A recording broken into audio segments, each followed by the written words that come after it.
দেখো অনেক দিন ধরে তোমাদেরকে কোনো ভিডিও দিতে পারছি না, তার কারণ হচ্ছে জানো মাধ্যমিক চলছে আর আমার মেজো মেয়ে দিচ্ছে মাধ্যমিক পরীক্ষা।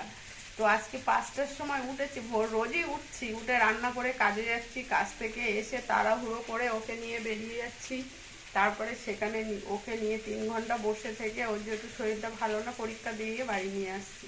তার মধ্যে তো আমার প্রচুর কাজ থাকেই, ওই জন্য কোনো ভিডিও ক্লিপ নিতেই পারছি না বা তোমাদেরকে দিতে পারছি না। ওই যা যেরকম পাচ্ছি আর একটু ছবি দিচ্ছি।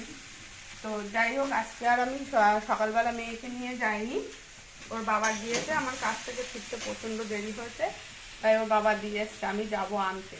তার মধ্যে আমি আবার ছোটোটাকে স্কুলে দিয়ে আসলাম, দিয়ে এসে আরও একটা কাজ বাকি ছিল, কাজ করে বাড়িতে আসলাম। তারপরে দেখো বাড়িতে এসে এখানে আমি এখন রান্না করছি সয়াবিন দিয়ে কুমড়ো দিয়ে একটা নিরামিষ তরকারি হবে, যেহেতু আজকে হচ্ছে শনিবার, ওই জন্য নিরামিষ তরকারি। আর সকালে যা রান্না করে গেছি তো কেউ খাইনি। দেখো 5টার সময় উঠে রান্না করে গেছি। এই যে দেখো, এইদিকে এই যে হাঁড়ি ভর্তি ভাত সেরকম, আর এইদিকে এই যে আলু সিদ্ধ মেখে রেখে গেছিলাম, আর এইখানে করে গেছি মটরের ডাল। তো কেউ খাইনি, যেভাবে রান্না করেছি সেইভাবেই রেখে আছি। আর এই যে আমি ফেরার সময় আবার কিছু বাজার করেছি, কুমড়োটা নিয়ে এসেছিলাম, ওই যে সয়াবিন নিয়ে এসেছিলাম, রান্না করছি। আর এখানে বাঁধাকপি, টমেটো। আর যেহেতু মেজো মেয়েটার শরীর ভালো না, আর পরীক্ষা দিচ্ছে, মাঝে মাঝে একটু ওআরএস দিচ্ছি ওকে খেতে, তাই এই যে 4টে ওআরএস নিয়ে এসেছি। তো যাই হোক, আবার রান্না বান্না সেরে যাব আমি ওকে আনতে। পুজো দেব, এখনও চ্যান করব, পুজো দেব, রান্না সারবো, তারপরে ওকে আনতে যাব। তো চলো, এই মেজোটা রোজই খেয়ে যায়, তো আজকে ওর একটু পেটটা ব্যথা ব্যথা করছে, ওই জন্য বললো মা খাবো না। আচ্ছা, ওই জন্য আমি আর জোর করলাম না। আর ওর বাবা সকালে ভাত খেতে একদমই ভালো লাগে না, সে যতই রান্না করি খায় না। ছোটো জন্য বলে আমি আজকে ভাত খাবো না, জল বিস্কিট খেয়ে যাবো। ওই জন্য যে যার মতো জল বিস্কিট খেয়ে নিচ্ছে, ছোটোটা মেজোটা খেয়ে ওরা স্কুলে চলে গেছে। আর ওর বাবা কাছ থেকে এসে একটু ঘুমাচ্ছে, এখনও মানে খাইনি, চান করে একেবারে খাবো। তো আমি ভাবলাম রান্নাটা হয়ে যাক, তারপরে দেখে একেবারেই খেতে দিয়ে দেবো।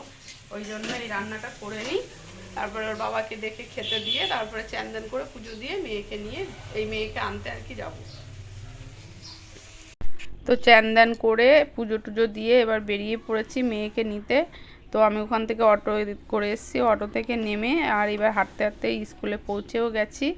তারপর স্কুলে পৌঁছে গিয়ে কিছুক্ষণ পার্কে বসেছিলাম, যেহেতু হাতে টাইম ছিল। তারপরে দেখো সবাই চলে এসেছি নিতে বাচ্চাদেরকে। তো সব মায়েরা চলে এসছে, ভিড় হয়ে গেছে এখানে এবার। আর এই যে পুলিশ, উনি যিনি আর কি ডিউটিতে আছেন, উনি এখন সাইড করছেন, যেহেতু গাড়ি টাড়ি যাবে, বাচ্চাগুলো সব বেরোচ্ছে। আর এই যে বেরোচ্ছে সাদা ড্রেস পরে, ব্লু কালারের ওড়না, এটা হচ্ছে আমার মেয়েদের। আর এই টাই পরে এটা আরেকটা স্কুলের, টোটাল 4টে স্কুল ওদের পড়েছে সিট এখানে।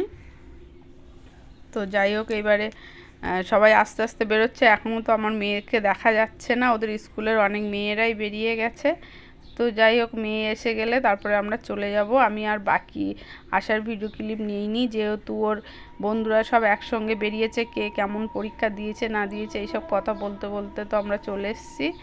তো তোমাদের ভিডিওটা কেমন লাগলো অবশ্যই কমেন্টে জানিও, আর ভালো লাগলে সবাই একটু লাইক কমেন্ট শেয়ার করে পাশে থেকো। এই যে মেরুন কালারে, এটা আরেকটা স্কুলের।